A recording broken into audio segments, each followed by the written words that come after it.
La documentación complementaria son todos aquellos documentos que acompañan al despacho, destinación o declaración aduanera. Entre la documentación complementaria encontramos la factura comercial, un documento muy importante porque no puede faltar, porque de la factura comercial surge el valor en aduana de la mercadería y sobre este valor se calculan todos los tributos, impuestos y derechos que hay que pagar. Documento de transporte, otro documento muy importante, que es el título de la mercadería. Para poder retirar la mercadería de la aduana, el importador necesita tener el documento de transporte. También el documento de transporte en algunos casos es la constancia del seguro. Los certificados que correspondan son muy importantes también, certificado de terceros organismos, certificado de cupo, etcétera, tampoco puede faltar porque si no, no se puede continuar con el trámite en el SIM. Y finalmente, otros documentos, que, por ejemplo, documentos del contenido de los contenedores. El famoso packing list o lista de empaque es en general el documento que en algunos casos es obligatorio acompañar como documentación complementaria. Aquí tenemos un detalle: factura comercial.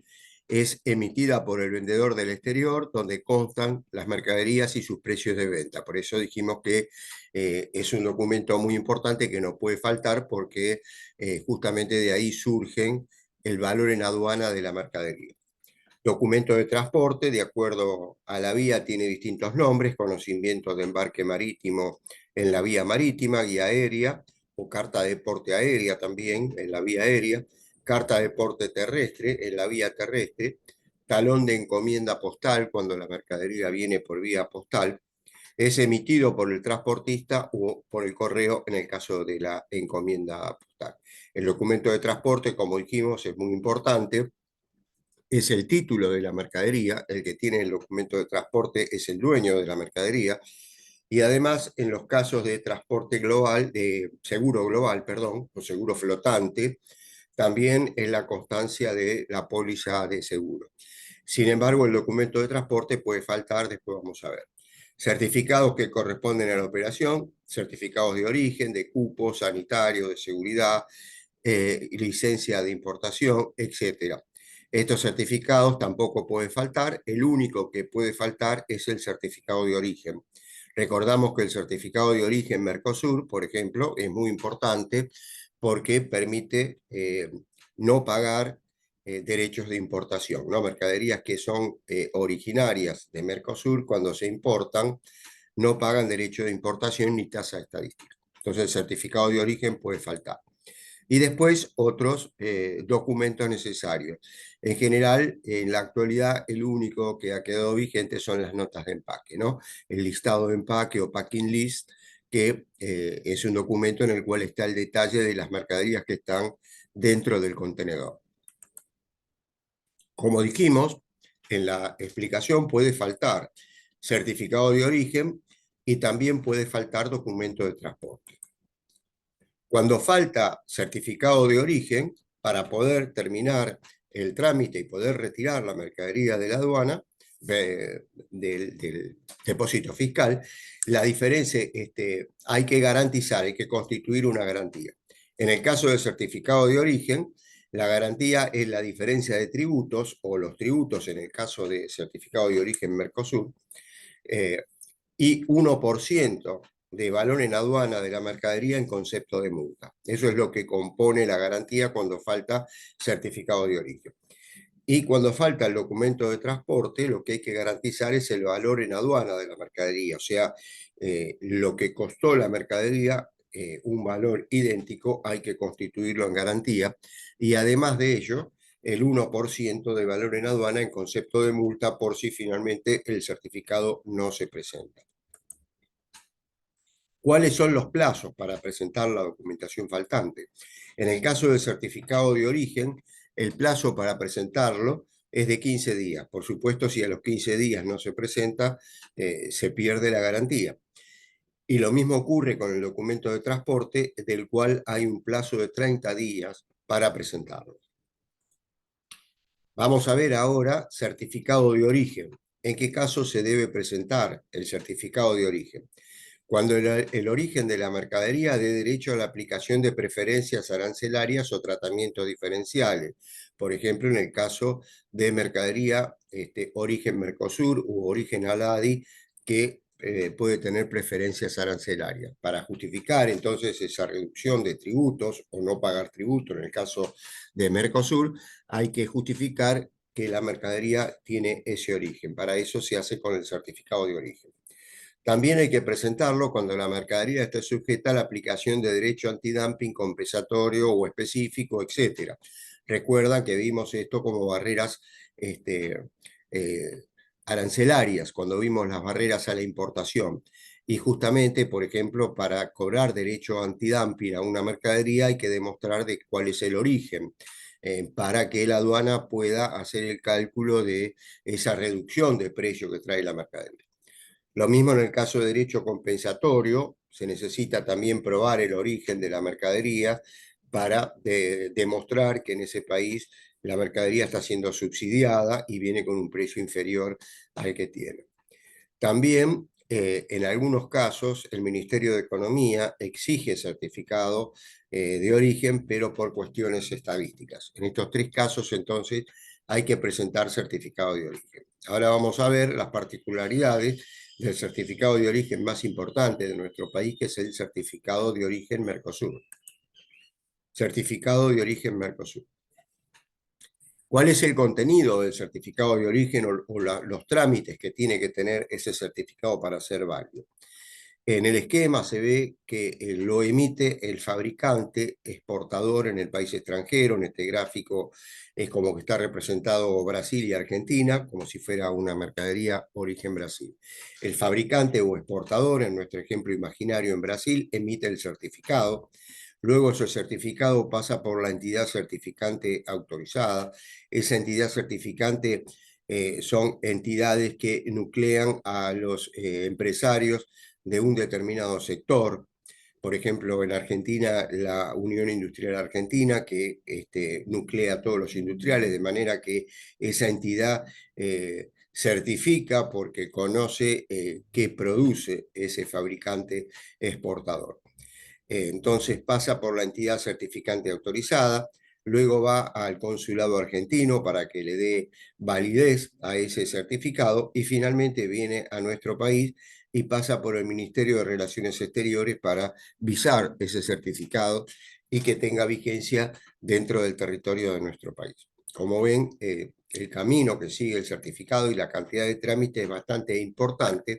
Por lo tanto, en el caso de estar tramitando la importación, estar haciendo el trámite del despachante de aduana, puede ser que el certificado todavía no haya arribado a nuestro país, no esté terminado todo el trámite, por eso en algunos casos el certificado de origen puede faltar.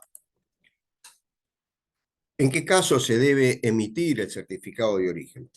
Por empezar, el certificado de origen no puede tener fecha anterior a la factura comercial. Primero hay que emitir la factura comercial y luego hay que emitir el certificado de origen. O sea, siempre tiene que tener fecha posterior a la factura comercial.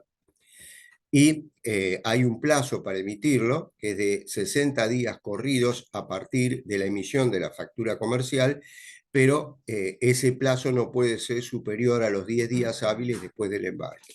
Aquí hay un doble plazo, entonces, si primero se cumplen los 60 días, ahí se termina el plazo para emitir el certificado válidamente, pero si antes se terminan o se cumplen los 10 días hábiles antes del embarque, como está en el gráfico de la parte inferior, se vence a partir de los 10 días hábiles contados a partir de la fecha del embarque. ¿Cuál es el plazo de validez? ¿Hasta cuándo es válido para presentarlo ante el servicio aduanero? La validez del certificado de origen es de 180 días corridos, pero estos 180 días no se cuentan a partir de la fecha de emisión del certificado, o sea, a partir de la fecha que tiene el certificado, sino a partir de la certificación de la autoridad certificante autorizada, que es ese organismo autorizado a certificar los certificados de origen en el país de origen, ¿no?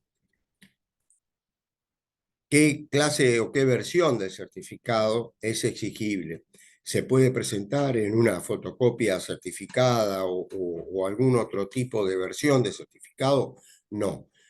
Únicamente se puede presentar el original. Si el original no llegó, lo que hay que hacer es garantizar la falta de certificado y presentarlo en el momento en que el certificado arribe a nuestro país. Pero únicamente se admite el certificado original.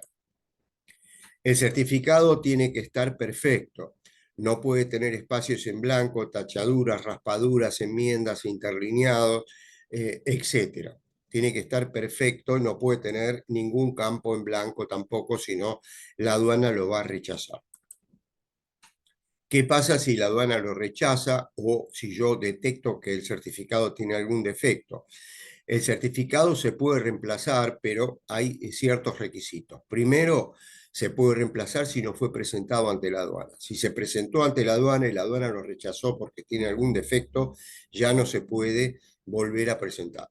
Si no se presentó y uno detecta que tiene algún defecto, puede pedirle al exportador en el país extranjero que emita uno nuevo completo sin el defecto, que esté correctamente. Pero para eso tiene que ser dentro del plazo de emisión válida. Recuerdan que eran 60 días corridos a partir de la emisión de la factura comercial o 10 días hábiles a partir del embarque de la mercadería. Cualquiera de esos plazos que se venza primero, ya se vence el plazo para poder emitir válidamente el certificado de origen. ¿Se puede emitir o certificar el origen de varias mercaderías con un solo certificado? Sí, a veces alguien que compra, importa mercaderías, puede importar de un solo empresario, un solo fabricante del exterior, varias mercaderías distintas. No es necesario emitir un certificado de origen por cada partida o por cada mercadería que forma parte de la partida, sino que se puede emitir un solo certificado que certifique el origen de varias mercaderías que forman parte de la misma partida. Pero el certificado tiene que tener los datos de todas las mercaderías, esos 4 datos que son la nomenclatura, el valor FOB, la descripción de la mercadería y la cantidad. ¿Cuáles son los idiomas del certificado? Todos los campos del certificado están identificados en castellano y portugués, que son los 2 idiomas oficiales del Mercosur. ¿Qué pasa con los certificados falsos o certificados adulterados? Aquí puede haber 2 cuestiones. Uno son los certificados verdaderos que tienen datos falsos, o sea, un certificado adulterado. El certificado es verdadero, pasó por todas las etapas de la certificación para ser un certificado válido, pero lo que declara es falso. Por ejemplo, que la mercadería es origen Mercosur y la mercadería no lo es. Eso es una cuestión. Y otra cuestión es cuando directamente ya el certificado es todo falso, directamente tiene certificaciones falsas, todo es un documento falsificado. En ese caso, en el caso de declaraciones falsas, por ejemplo, el primer caso, en el caso de que el certificado sea verdadero, pero el contenido sea falso, lo que declaró el fabricante en origen es falso, ahí va a haber una sanción para el exportador de 18 meses de suspensión para emitir certificados origen Mercosur. Y también va a haber una sanción para la entidad certificante, porque la entidad certificante es la que conoce lo que produce el exportador, por eso es la que certifica que la mercadería verdaderamente la produce ese empresario. La entidad certificante entonces va a recibir una sanción de 12 meses de suspensión también para actuar en el Mercosur, o sea, no va a poder certificar certificados de origen por 12 meses. ¿Qué pasa cuando el certificado directamente es falsificado? Ahí ya directamente, como esto no pasó por las entidades oficiales, sino que es un documento directamente falsificado, la sanción va a ser solamente para el exportador y lo van a inhabilitar para actuar en el Mercosur. O sea, no va a poder emitir más certificados de origen Mercosur.